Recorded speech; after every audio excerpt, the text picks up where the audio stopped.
Graça e paz. Vocês estão bem? Nas últimas oportunidades que o Senhor nos deu a graça, o privilégio de compartilhar a sua palavra, nós estamos num trajeto de pensar sobre a questão do humanismo e do cristianismo. Então, se vocês pegam os 4 últimos estudos, por exemplo, eles estão dentro da mesma temática. E por isso vocês vão ter que me aguentar um pouquinho mais. E a gente vai ter que pensar um pouquinho mais sobre alguns textos que talvez a gente já tenha usado aqui. E essa é uma dificuldade para os dias de hoje, como igreja. Se bem que este espírito do humanismo ele se manifesta desde que o mundo é mundo. E nós vamos perceber isso pela leitura dos textos que nós preparamos para esta noite, para compartilhar com a igreja. Muitas vezes as pessoas não percebem a essência do que está por detrás de um cristianismo humanista, porque tem normalmente uma mesma raiz, ou aparentemente um tronco comum, mas o seu desenvolvimento se dá em esferas totalmente diferentes. E, portanto, o seu resultado também é muito diferente. E se nós não atentarmos isso para a nossa caminhada como igreja, ou como indivíduos, como filhos e filhas de Deus, nós com certeza teremos muitas dificuldades do ponto de vista da vida cristã. Ainda que envolta em tranquilidade aparente, porque de fato, sossego, paz que vem do Evangelho, é só Deus quem pode produzir. Nós vivemos num mundo onde nós buscamos segurança constantemente. O nosso sonho, o nosso desejo é estarmos seguros. E nós somos treinados, adestrados por um sistema que me coloca como o alicerce desta segurança. Por mais que existam várias outras questões envolvidas nas nossas vidas, das quais nós não temos controle, nós criamos a mentalidade de que, de fato, nós temos. Ou nós vivemos como se o controle de tudo estivesse nas nossas mãos. Isto é semeado, plantado o tempo inteiro em nós. Ou seja, você é quem vai sustentar a sua vida. Você é quem deve fazer por si. Você é quem é responsável pelo seu desempenho, ou pelo seu êxito, ou pelo seu fracasso. Só que nós vivemos isso dentro de um contexto extremamente oscilante, extremamente instável. E isto vai gerando pessoas, seres humanos, cada dia mais preocupados, inseguros, cada dia mais adoecidos, porque pesa-lhes sobre os ombros o peso de serem deuses, mas vivem na sua história a realidade de que são de fato carne e osso. E que, portanto, não tem controle sobre os desdobramentos da sua vida. Pode até ter uma autonomia, como o Fernando falou hoje de manhã, mas esta autonomia nos dá a condição de começar algo, mas não nos dá poder sobre os desdobramentos disso que nós começamos. Então, pensar no Evangelho, pensar a palavra de Deus e pensar a fé a partir da loucura do Evangelho, ou seja, do lançar-se nas mãos de Deus, da percepção que se tem de Deus e do Evangelho, tem repercussões práticas na nossa vida diária, bem como na nossa maneira de expressar e viver a nossa fé. Ou eu me lanço nesse processo de confiar em Deus, sou chamado a esta confiança em Deus, ou então eu tento fazer com que as coisas aconteçam na minha vida, mesmo no que se refere ao reino de Deus, mesmo no que se refere ao manifestar da vida de Deus em mim, ou manifestar do reino de Deus em mim. E isto é extremamente diabólico, mas é aparentemente a coisa mais bela e valorosa que nós temos. A sociedade e o mundo sem Deus é a sociedade onde o homem é Deus. É a sociedade onde o homem precisa ser valorizado o tempo inteiro. E nós não podemos esquecer o fato de que em nós entrou o veneno da serpente de querer nos tornar deuses. Ou seja, isto está em você, isto está em mim o tempo inteiro. Mesmo que você seja um regenerado, isto não significa que a força, a atração, a lei do pecado deixou de exercer esta força sobre você. O que nós vamos ter, como Paulo vai nos ensinar, é que existe uma outra lei. Existe uma outra lei, a lei do Espírito da vida, que em Cristo Jesus nos livra da lei do pecado e da morte. Quando nós olhamos, e o sentido de lei que eu quero trazer aqui, não é talvez esse sentido religioso que nós podemos estar pensando, mas é o sentido da lei como algo imutável, como as leis da física, por exemplo. Existe uma lei chamada lei da gravidade que atrai este livro para baixo. Eu posso soltar ele aqui milhões de vezes, ele não vai flutuar, ele vai cair. Esta lei também está em mim e em você, ou seja, a lei do pecado e da morte. Mas quando nós escutamos esse barulho, por exemplo, nós sabemos que tem um avião passando. E este avião que está passando, ele pesa bem mais que o ar. Ele pesa algumas toneladas, mas ele consegue flutuar, porque existe uma outra lei. A lei da aerodinâmica, a lei da propulsão. Essa lei consegue então vencer a lei da gravidade e fazer com que este avião esteja então no ar. Do mesmo modo, eu e você como cristãos, somos chamados a viver por fé, viver pelo milagre, sabendo que dentro de mim existe o Espírito da vida. Existe a minha comunhão com Deus, nós somos um só Espírito, porque Deus de fato me uniu a Ele naquela cruz, e na ressurreição de Jesus, Deus de fato me fez seu filho, e me fez participar da sua natureza, como a palavra de Deus vai nos ensinar, e nos deu o seu Espírito, de modo que o seu Espírito habita em mim. De modo que tudo que diz respeito àquilo que Deus fala, tudo que diz respeito àquilo que Deus é, está em mim, porque Deus habita em mim.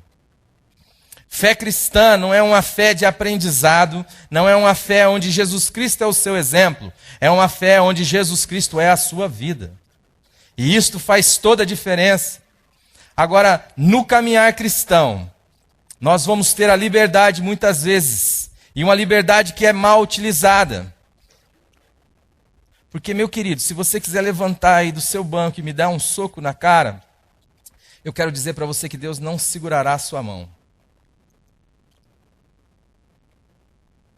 Deus nos dá liberdade, mas Deus nos chama e chama cada um de nós à consciência do Evangelho, que tem a ver com tudo aquilo que tem referência em Deus. E nos chama a viver por fé, porque de fato, se não existir em você uma luta, eu fico vendo irmãos sofrerem, porque esperam ver em si uma coadunação, calma aí que fugiu a palavra, uma coadunação plena com tudo que há em Cristo, com a mentalidade de Cristo. Mas quando olham para você ou para si, percebem as suas rachaduras, como Silas falou aqui ontem à noite, percebe que os seus pensamentos às vezes não são bons, percebem que as suas tentativas de fazerem o bem normalmente acabam no mal. Então se sentem inadequados, acham que não nasceram de novo, acham que Deus não funciona. É simplesmente o fato de se apoderar de uma mentalidade humana, cartesiana, mundana, de querer fazer com que eu e você sejamos a resposta para Deus. Meu querido, você é chamado a viver o milagre, a contradição, é olhar para você e não ter perdão, e andar em direção ao perdão e falar: Deus, deposita este perdão na minha conta. O Senhor é a minha vida. Nós somos chamados a isto, a viver o milagre. Mas você vai prestar atenção que desde que o mundo é mundo, nós tentamos fazer com que a palavra de Deus funcione na nossa vida, mas isso através do meu braço, da minha capacidade.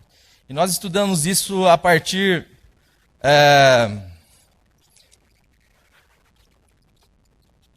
de Sara e Agar, E hoje eu gostaria de ler o capítulo 4 de Gênesis, os versículos de 1 a 4.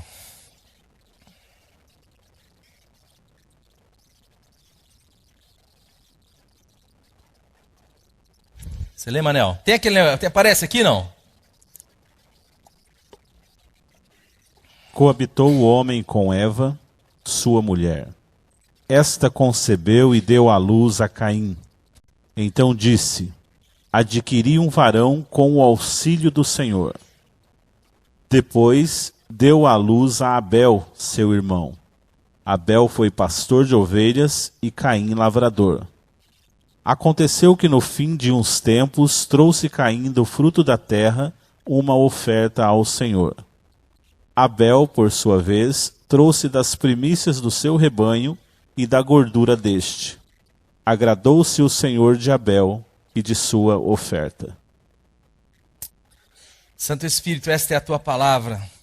Em nome do Senhor Jesus Cristo, nós recomendamos, Senhor, esta tua palavra a ti mesmo, para que ela venha cumprir, Senhor, no coração de cada um de nós aqui, Senhor, aquilo que lhe apraz.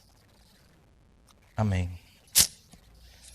Nós começamos a perceber alguns detalhes, então, neste texto de Gênesis 4, capítulo 4, versículos de 1 a 4.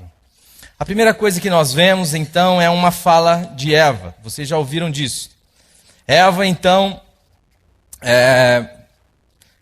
exclama da seguinte maneira o fato de ela conceber Caim. Ela diz: adquiri com o auxílio de Deus um varão. O nome Caim tem um significado interessante e ele tem uma associação muito grande também com este verbo, adquirir. Caim pode significar também aquisição. E este verbo adquirir é o verbo canar, do hebraico. E ele traz outros sentidos também, como, por exemplo, o sentido de construir, de erigir ou de obter pelo ato da compra. Um outro significado para o nome de Caim é lança. Então nós percebemos aqui alguns detalhes que a palavra de Deus vai nos dar. O nome de Caim tem a ver com uma aquisição. Tem a ver com aquilo que você pode construir. Tem a ver com aquilo que você pode produzir. Preste muita atenção nisso. Este é um detalhezinho que a palavra de Deus nos traz nas suas entrelinhas e que faz todo sentido para a compreensão do que nós queremos dizer aqui nesta noite. Há uma contraposição entre Caim e Abel, clara. Esta fala de Eva também manifesta quando você vai para o texto da judaica completa, o texto vai dizer: adquirir da parte de Deus. É como se ela comprasse de Deus um varão, um homem, um filho. Tendo em vista que eu, para adquirir isto, preciso então dar algo em contraposição àquilo que eu adquiro. Mas quando você vai para o nome de Abel, por exemplo, o nome de Abel, o significado aproximado, alguns estudiosos vão trazer a ideia de vapor. Em última análise, Abel significa nada. Não é interessante isso? Um nome é aquele que produz. O outro, o seu nome é aquilo que é fôlego, vapor, em última instância nada. E Deus vai contrapor essas duas figuras. E nós então podemos continuar esta comparação a partir das escolhas das suas profissões, por exemplo. Qual é a escolha da profissão de Caim?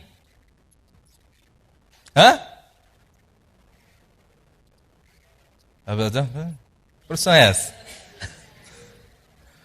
Sussurrador. Lavrador. Lavrador é alguém que trabalha a terra. Qual que é a profissão de Abel? Pastor.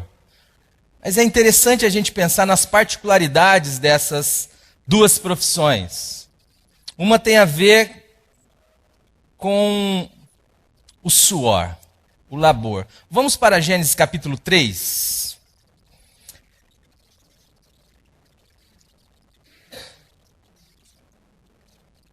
Versículo 17 ao 19, Manuel, fazendo um grande favor. E Adão disse: visto que atendestes à voz de tua mulher e comeste da árvore que eu te ordenara não comesse, maldita é a terra por tua causa. Em fadigas obterás dela o sustento durante os dias de tua vida. Ela produzirá também cardos e abrolhos, e tu comerás a erva do campo. No suor do rosto comerás o teu pão, até que tornes à terra, pois dela fostes formado, porque tu és pó e ao pó tornarás. É interessante perceber que o fruto da aquisição de Eva, que tem como nome aquele que constrói, aquele que adquire, escolhe também como profissão, uma profissão que está estritamente ligada, vinculada, anelada a uma maldição de Deus por causa do pecado. Ora, quando eu vou me identificar com aquilo que eu quero fazer, o que eu quero fazer tem a ver, pode ser feito, existe, é possível, porque nós pecamos e a terra foi amaldiçoada. Tem a ver com aquilo que tem agora alguma necessidade do meu suor. Porque até então, Deus já havia dado ordem para que toda a terra produzisse frutos, árvores, espécies, segundo as suas sementes, e que elas produzissem isso de maneira abundante. Ou seja, Deus é quem era o agricultor desta terra. Deus é quem dava todo o sustento ao homem. Mas depois de um momento onde o homem decidiu andar por si, decidiu ser Deus, nasce então com isto uma maldição. A maldição de que a terra seria maldita e de que por causa desta maldição, ou por causa desta tentativa do homem de viver sem Deus, ele então agora teria que comer do fruto do seu suor, daquilo que escorresse do seu rosto, daquilo que ele pudesse produzir. Neste caso, então, faria sentido a agricultura, o labor, lavrar a terra. Mas até aquele momento não era necessário, porque o próprio Deus era quem fazia tudo isso. E quando você vai atentar para a profissão de Abel, Abel, ele é um pastor. Um pastor do quê? Pastor de ovelhas. Vamos pensar no contexto de Abel? Quanto valia a arroba da ovelha?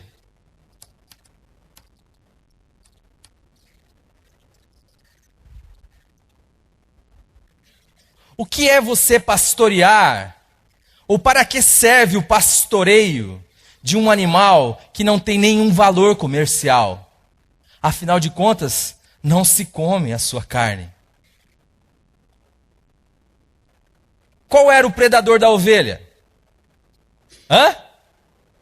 O lobo. Será? Vamos olhar Gênesis capítulo 1.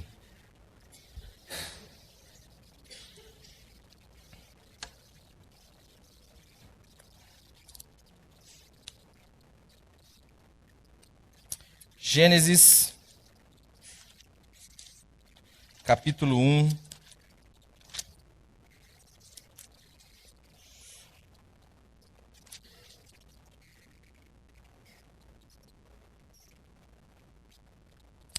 Versículos 29 e 30.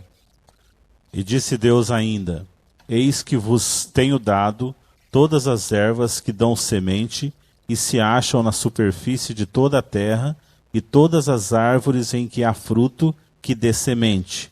Isso vos será para mantimento.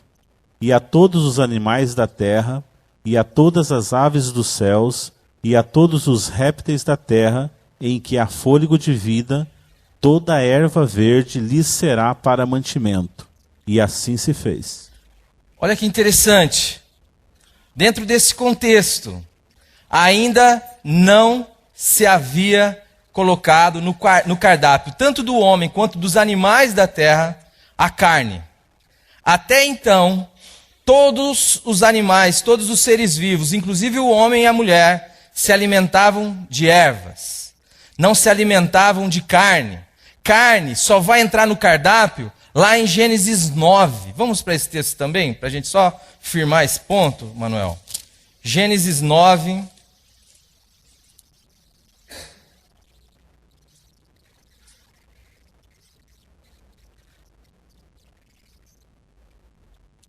De 1 a 4. Abençoou Deus a Noé e a seus filhos e lhes disse: Sede fecundos, multiplicai-vos e enchei a terra. Pavor e medo de vós virão sobre todos os animais da terra, e sobre todas as aves dos céus, tudo que se move sobre a terra, e todos os peixes do mar nas vossas mãos serão entregues. Tudo que se move e vive ser-vos-á para alimento. Como vos dei a erva verde, tudo vos dou agora. Carne, porém, com sua vida, isto é, com seu sangue, não comerás. A alimentação a partir da carne só vem depois do dilúvio.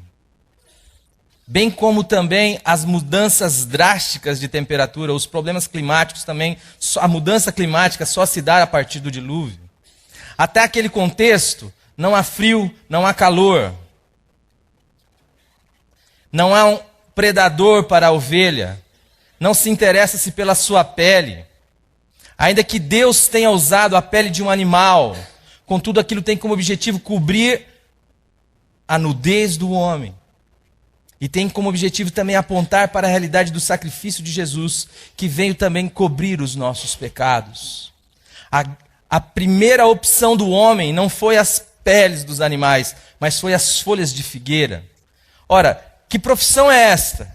O que significa então ser um pastor? E é interessante saber que é como se fosse um título para Jesus. Jesus vai dizer, eu sou um bom pastor. E nós precisamos entender que no contexto de Jesus era uma das profissões malditas.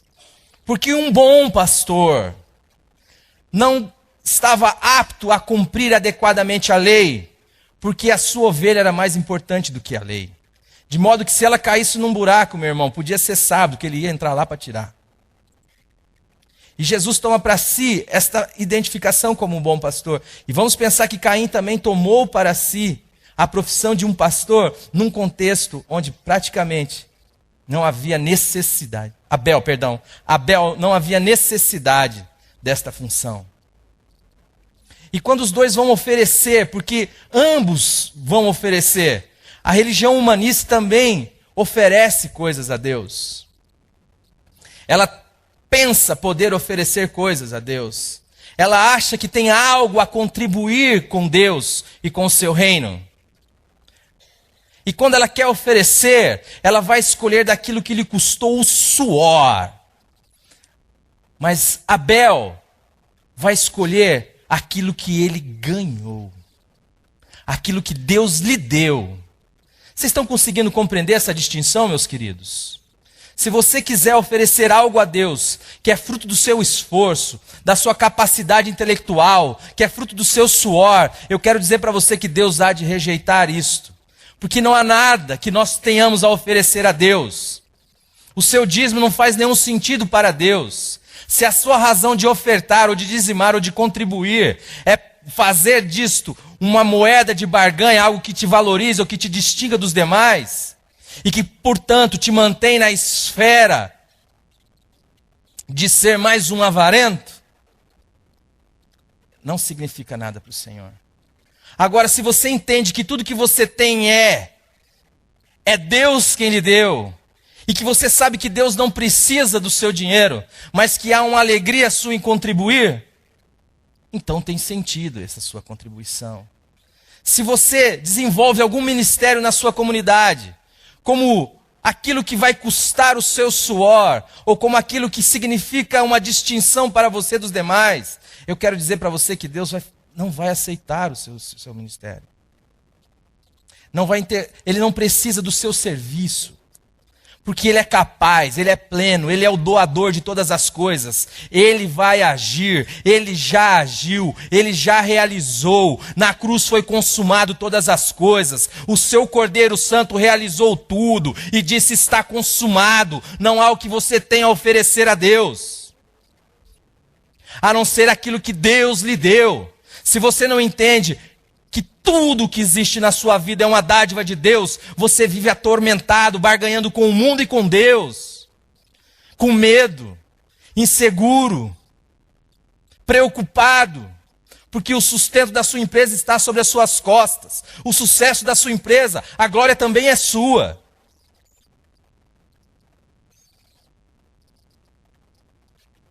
Isso não tem nada a ver.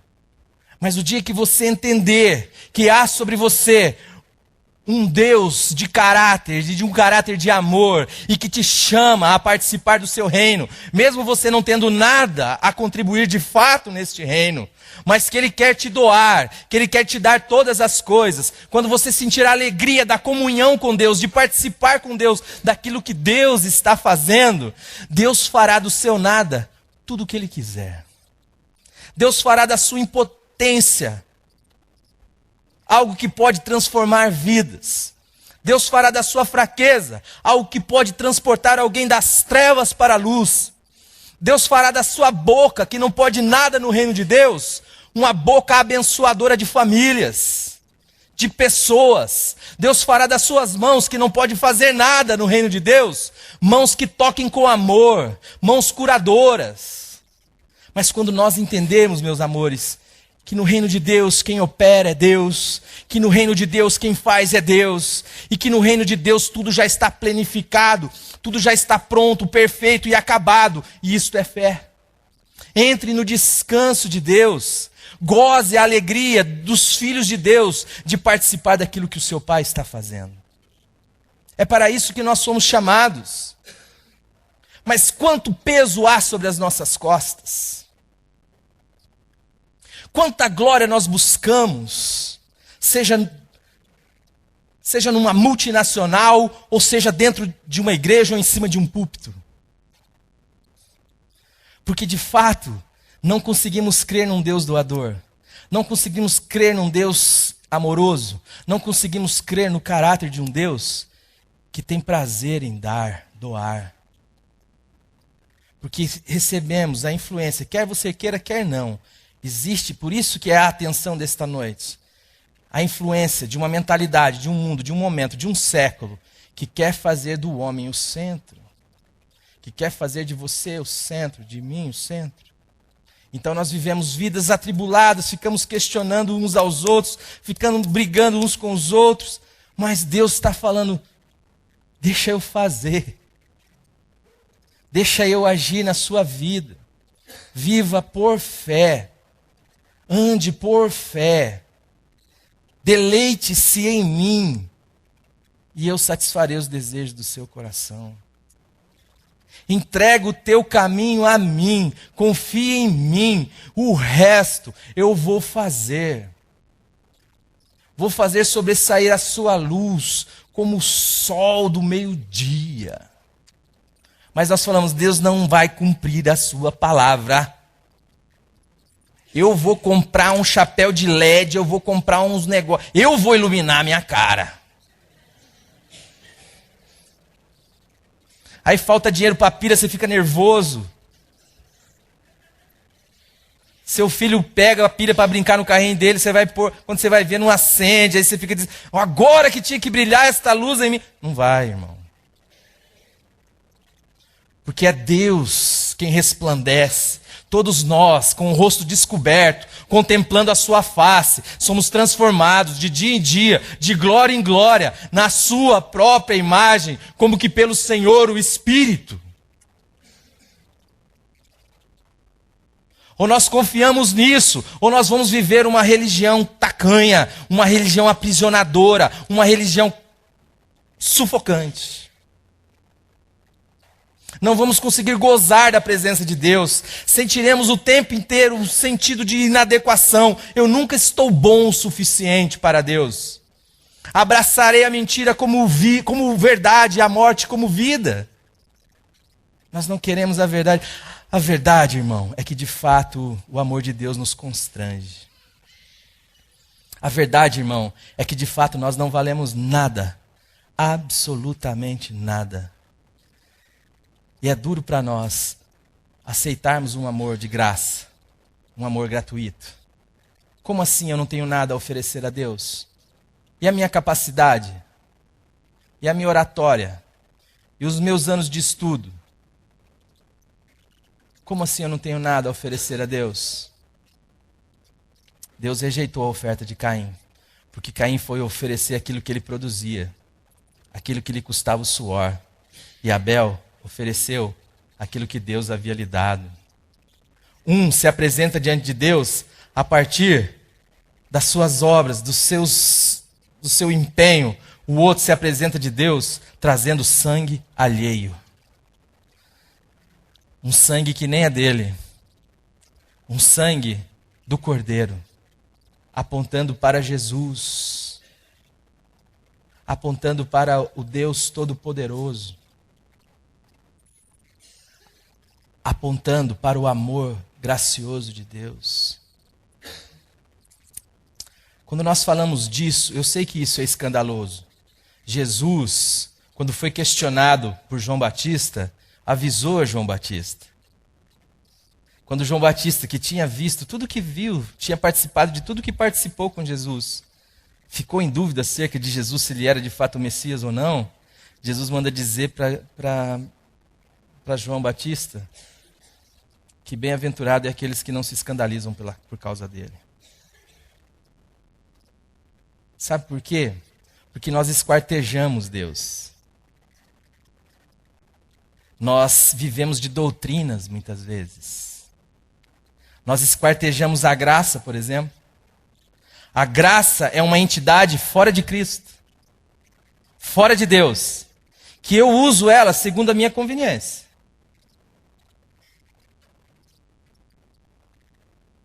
Não existe graça fora de Jesus Cristo. Graça é uma pessoa, o seu nome é Jesus Cristo. Quer anotar aí para você não esquecer? Graça, Jesus Cristo. Eu não tenho como receber graça e não receber Jesus. E eu não tenho como receber a vida de Jesus e querer separar de Jesus a sua graça. Eu não tenho como receber a referência de Jesus habitando em mim e achar que graça é a possibilidade para matar, para roubar ou para adulterar. Porque ou Jesus habita em mim, ou a graça então pode se tornar isto. Mas se Jesus é a sua vida, meu irmão, você vai ver que dentro de você existe, como Isaías 30 vai dizer, uma voz dizendo nos seus ouvidos: o caminho é este, o caminho é este, o caminho é este. Se não há uma transformação de coração, você pode usar a doutrina que você quiser. Você pode fazer o que você quiser. Você pode até curar. Você pode até expulsar demônios. Você pode até profetizar. Mas naquele dia você ouvirá: a parte de mim, iníquo. Eu não sei quem você é. Vamos pensar um pouquinho nisso? Vamos para Mateus capítulo 7.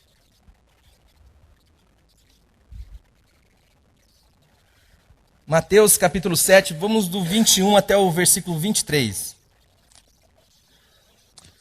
Nem todo o que me diz Senhor, Senhor, entrará no reino dos céus, mas aquele que faz a vontade de meu Pai, que está nos céus. Muitos naquele dia hão de dizer-me: Senhor, Senhor, porventura não temos nós profetizado em teu nome, e em teu nome não expelimos demônios, e em teu nome não fizemos muitos milagres? Então lhes direi explicitamente: nunca vos conheci. Apartai-vos de mim, os que praticais a iniquidade. Vamos agora, só para contrapor a esse texto, Manuel, para Atos capítulo 3. Vamos ler do versículo 11 até o 16.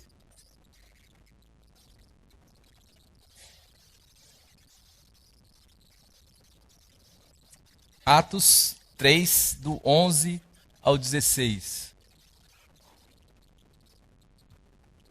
Apegando-se a ele, a Pedro e a João, todo o povo correu atônito para junto deles no pórtico chamado de Salomão. À vista disto, Pedro se dirigiu ao povo dizendo: Israelitas, por que vós maravilhais disto? Ou por que fitais os olhos em nós, como se pelo nosso próprio poder ou piedade o tivéssemos feito andar? O Deus de Abraão, de Isaque e de Jacó, o Deus de vossos pais, glorificou a seu servo Jesus, a quem vós traístes e negastes perante Pilatos, quando este havia decidido soltá-lo. Vós, porém, negaste o santo e o justo, e pediste que vos concedessem um homicida. De Sarte mataste o autor da vida, a quem Deus ressuscitou dentre os mortos, do que nós somos testemunhas.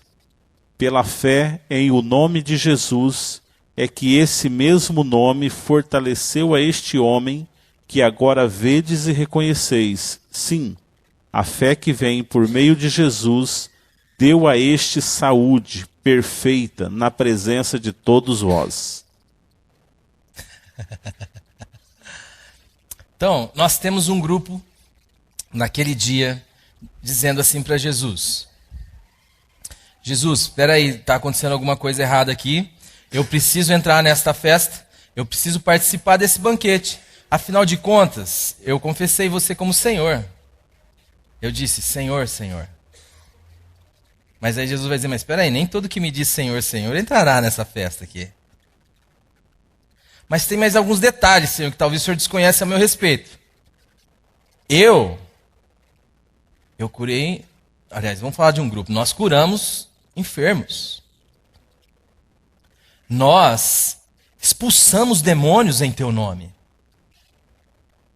Nós profetizamos, e aqui profetizar tem a ver com pregar, com falar a palavra de Deus.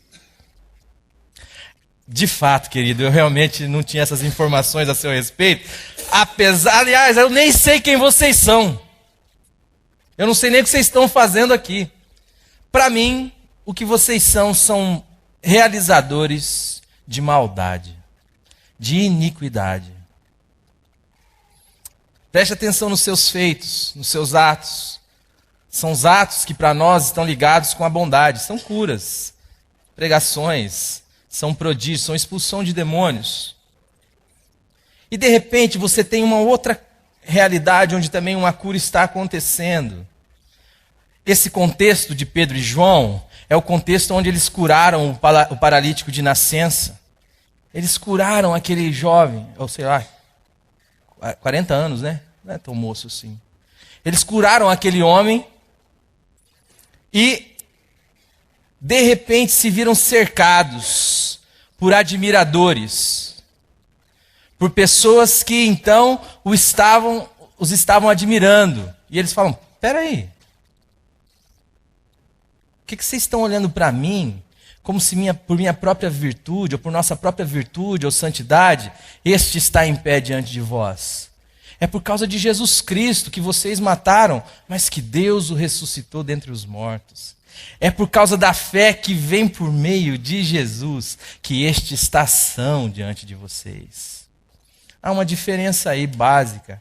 E essa é a diferença toda do cristianismo humanista para o cristianismo pela fé em Cristo, para o Evangelho. É que um é eu quem faço, a outra é Deus quem faz.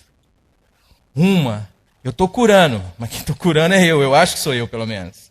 Eu estou fazendo, quem está realizando sou eu. Na outra, é Deus quem realiza, a glória vai para Deus. Eu vivo nesta dependência e com esta consciência arejada de que ou Deus faz um milagre na minha vida, ou eu vou produzir maldades, ainda que com cara de bondades. Isto vai me exaltar, isto vai me distinguir, isto vai me dar a consciência falha, errada, de que eu sou bom. Não sou bom, eu sou amado. Eu não sou bom, eu sou amado. Mas a religião humanista tem como princípio a ideia de que há capacidades no homem e todo o seu esforço é de potencializar estas capacidades. Mas eu quero dizer que todo o esforço de Deus foi pôr um fim às suas capacidades, foi crucificar a mim e a você. Para que de fato Deus pudesse ser em você. para que de fato Deus pudesse ser a sua bondade, a sua vida, a sua nova consciência. Deus, não a religião, porque se for a religião, você usará das doutrinas para se achar melhor do que o outro, você usará as doutrinas a seu favor. Quando você estiver mergulhado no seu pecado, você então usará a graça como algo que antecede o seu pecado, ou que faz com que você possa pecar à vontade. Você não vai entender que ela, na realidade, aponta para a sua condição de pecado, mas que também aponta desesperadamente para você olhar para a cruz. Porque Deus já realizou e operou tudo o que era necessário para que você pudesse ter aqui uma nova vida. Uma vida que não é mais sua, que a fonte não é você, mas a fonte é Deus. E é por isso que Paulo vai dizer que é Jesus Cristo que está vivendo em mim. Que eu de fato estou morto, que eu não vivo mais, mas Cristo vive em mim. Mas isso não pode ser como doutrina, senão ela servirá simplesmente para fazer de você um sabichão. De você e de mim alguém que é melhor de quem não conhece a doutrina. Para fazer de você e de mim experts em transformar a graça em lei, porque eu vou usar da graça como um expediente legal para anteceder o meu pecado. A graça vem com Jesus Cristo. A lei veio por intermédio de Moisés. A graça e a verdade vieram por meio de Jesus Cristo. Jesus Cristo disse: eu sou o caminho, eu sou a verdade, eu sou a vida. Não há a mínima possibilidade de você, se tem a vida de Jesus habitando em você, utilizar-se do conceito de graça como um conceito que favorece a sua vida de pecado. Que justifica. Pode falar, Zé? Fala mais alto para eu ouvir. Você falou alguma coisa ou não? Exato. Que te liberta não, como o Prisão falou, que te mantém na cadeia, né, meu irmão? Porque a ideia, a lógica é absurda, do mesmo tipo de que o camarada ele é solto da cadeia, mas ele não quer sair da cadeia. E quando você vai tirar ele da cadeia, ele fala, meu, sai daí. Ele fala, não, eu fui liberto. Não, meu irmão, mas você foi liberto para sair da cadeia. Não, mas eu sou liberto, eu vou ficar aqui agora. Dá para entender? Agora, o que vem? Qual o sentido dessa fala nesta noite? Meus amores, se nós vivemos pelo nosso braço, nós trazemos grandes problemas para a nossa vida. Nós podemos até encontrar a aceitação das pessoas, mas nós privamos da atuação da graça em nós. Nós não confiamos em Deus, nós não vivemos por fé. Portanto, nós produzimos alguma coisa, mas não que isso tenha alguma referência no reino de Deus. Nós podemos até produzir coisas maravilhosas. Agora, quando nós assumimos o risco de viver pela fé, pela confiança no caráter de Deus, ou seja, de que um Deus que ama e governa sobre a minha vida, eu vou ter que me deparar com o fato de que, de fato, eu não sou bom. Mas eu não vou dizer que eu não sou bom simplesmente como também uma doutrina, como algo que eu aprendi na escola dominical. Mas eu vou ter que me deparar com o fato de que, de fato, eu não sou bom. E que só existe um jeito para mim, a graça e a misericórdia de Deus. Ou Deus me ama, ou realiza tudo por mim, ou eu jamais vou sair desta mentira, desta vida mentirosa, ainda que seja num púlpito de igreja pregando. Porque, de fato, o que eu vou estar produzindo são coisas relacionadas à maldição do pecado. Ainda que venha com aparência de cura, de libertação, com aparência de pregações maravilhosas. Eu falo, pelo menos no que diz respeito à minha vida. Não há a mínima condição de eu estar aqui na frente falando para um grupo que, por sinal, representa a Igreja de Jesus Cristo, se não for pela graça de Deus. E a única coisa que sustenta aquilo que a igreja chama de testemunho é a vida de Cristo em mim. Porque eu, de fato, sou um pecador miserável, alcançado pela graça de Deus. Eu não tenho nada a oferecer a Deus, a não ser aquilo que ele me dera a oferecer. E o que ele me deu a oferecer foi o seu cordeiro, foi o sangue de Jesus Cristo vertido na cruz. E eu não quero pisar sobre este sacrifício. Ou isto é tudo para Deus, ou vivo numa mentira. Ou Jesus Cristo é minha vida, ou então eu vou comer e vou beber porque amanhã eu vou morrer. E as implicações disso na minha e na sua vida é que o milagre acontece, meu amor. Quando nós nos entregamos à morte, quando nós, de fato, recebemos o veredito de Deus de que não há nada em mim, de que eu não posso ser bom, de que a única maneira que Deus teve para tratar comigo foi me crucificando juntamente com Cristo, e que agora eu vivo na dependência de Deus plenamente, continuamente, deste amor de Deus por mim, ou então eu vou vestir um chapeuzinho de religioso ou de louco, tanto faz. Eu preciso ser ateu para crer em Deus.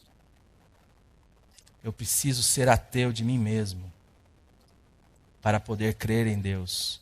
Enquanto eu ficar crendo em mim, que eu tenho algo a oferecer a Deus, de que eu posso ser melhor,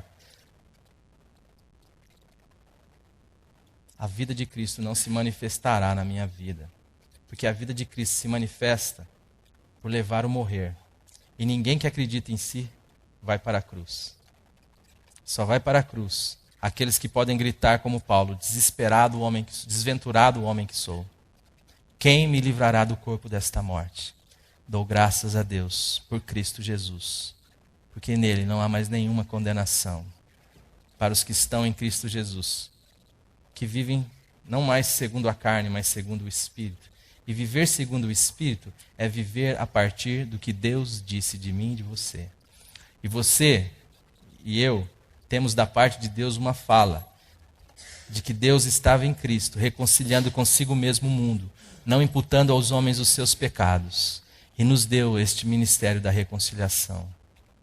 Eu quero dizer para você que Deus te ama profundamente, que Deus já realizou tudo para que você fosse aceito diante dele, justificado, santificado, pleno. Deus fez tudo e te deu em Cristo. E você não tem nada a dar a Deus. E nem pode. Mas você é alvo do amor furioso de um Deus louco de amor. E que expressou esse amor na cruz do Calvário. Não queira barganhar com Deus. Não queira oferecer o suor do seu rosto. Não queira misturar suor com sangue, porque Deus rejeitará. Porque a única coisa que ele recebe é o sacrifício do Cordeiro. Só a Deus glória. Só a Deus glória. E isto lhe é dado. Se você quiser pisar, fique à vontade. Mas pise sabendo que Deus te ama. Pise sabendo que Deus já realizou tudo em meu e em seu favor. Pise sabendo que não há mais nenhuma condenação para você se você estiver em Cristo. Pise sabendo. E aqueles que em nome de Jesus, mesmo constrangido por este amor tão grandioso, ousarem pela graça e pela fé que vem por meio de Jesus, negar a si mesmo, tomar a sua cruz, receberão a ressurreição. E a vida ressurreta aqui e agora. É por isso que a Bíblia chama de novo nascimento. É porque você experimenta isto aqui e agora.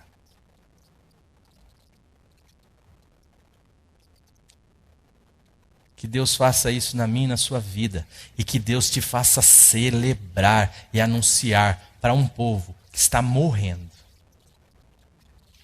tentando satisfazer um Deus que é exigente, que está morrendo, atrofiado por culpas, que está morrendo, tentando ser cristão na força do seu braço, e não consegue experimentar a manifestação da vida de Cristo em nós. Esse assunto é muito extenso, talvez numa próxima oportunidade eu ainda continue com ele. O Zé já falou, não aguento mais. Mas eu vou continuar. Eu ia até ler o livro aqui, mas eu já estou passando da hora. Mas eu queria fazer uma coisa, eu queria que você levantasse agora. Eu gostaria que você desse a mão para a pessoa que está do seu lado.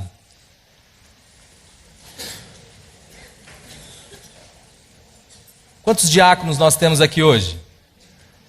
O Walter, vem aqui.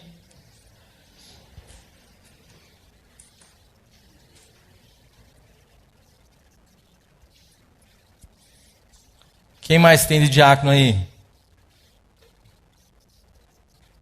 Corre aqui, meus amores. Fernando, Elbia.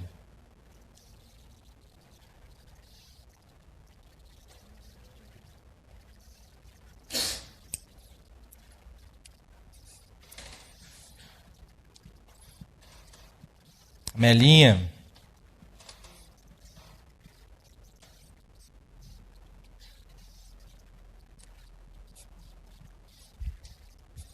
Devagarinho.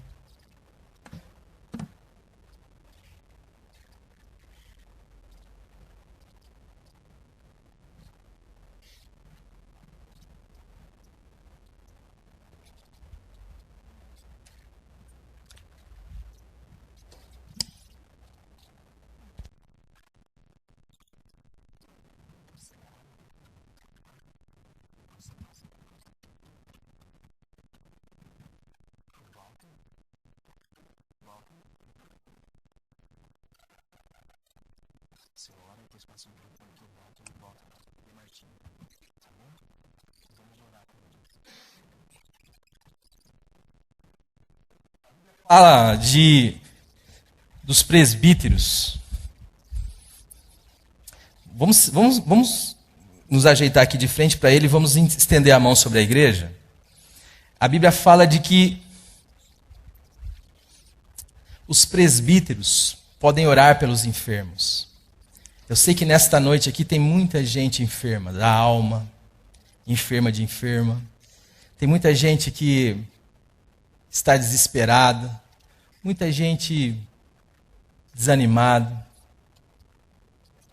Mas nós não podemos mostrar as nossas fraquezas, porque nós vivemos no ambiente dos perfeitos. Mas Deus sabe o que está no seu coração e no meu coração. Deus conhece cada rachadura sua. E o que nós estamos fazendo aqui é, como igreja, orar, interceder. E você aí no seu lugar, dentro daquilo que Deus tem falado ao seu coração, curve a sua cabeça. Senhor, eu não entendo direito isto. Pai, fala comigo, transforma a minha vida. Me ajuda a ser ateu de mim mesmo, me ajude a confiar inteiramente em Ti, Senhor. Opera este milagre na minha vida, cura a minha alma, cura os meus relacionamentos, Senhor. Senhor, eu quero ser Deus e por isso tenho ferido pessoas. Senhor, eu quero ser justo demais e por isso não consigo perdoar muita gente. Senhor, opera na minha vida pela Tua cruz, acaba comigo e me dá uma nova história. Faz isso em mim, Senhor. E esta é a oportunidade que Deus está nos dando de, como igreja, viver esse momento. E eu gostaria de pedir, então, para que os diáconos orassem, que vocês estendessem as mãos, e no final eu vou orar também. Pai, santificado seja o Teu nome. Amém, Senhor. Tu és o Senhor soberano. Pai, muito obrigado pelo Teu grande amor e Sim, pela Pai. Tua misericórdia. Obrigado, Pai, que Tu deste o Teu Filho amado É verdade, Senhor. para morrer naquela cruz, fazendo-nos incluir juntamente com Ele e na Sua ressurreição nos dar a vida nova. Aleluia, Senhor. Obrigado, Pai, porque Tu és o nosso Pai. Amém. Pai querido, em nome de Jesus Cristo, abençoe essa palavra que ouvimos hoje. Amém, Senhor. Para que essa palavra fique gravada nos nossos corações. Amém, Senhor.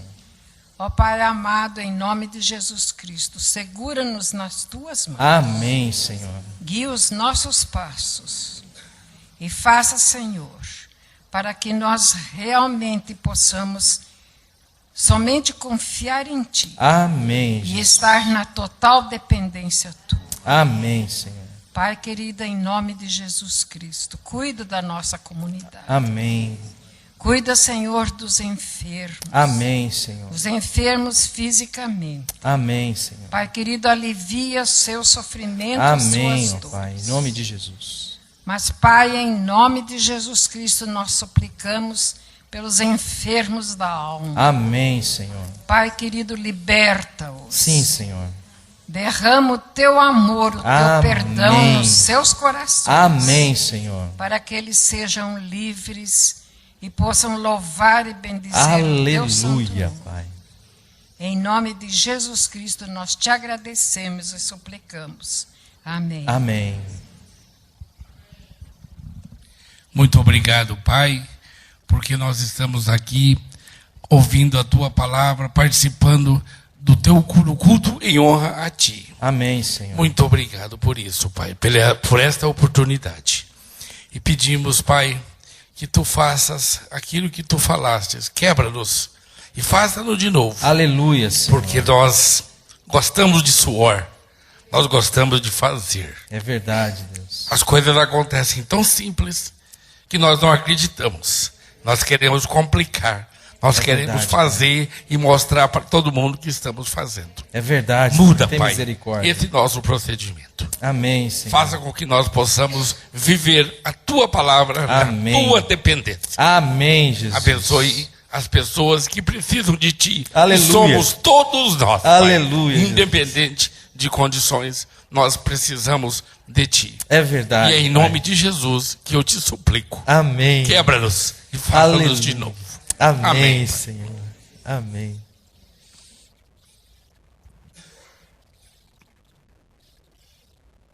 Pai, nós mais uma vez nos colocamos diante de Ti, Pai, Sim, Senhor. para que o Senhor nos faça fracos, Pai. Sim, para que Senhor. o nosso poder, Pai, se aperfeiçoe em Ti. Aleluia, Jesus. Nós não podemos nada de nós mesmos, Pai, mas pela Tua graça, Pai, nós recebemos o poder, Pai. Amém. Recebemos a Tua vida, Pai, Amém. para que a Tua vida seja manifesta em nós. Amém, Jesus.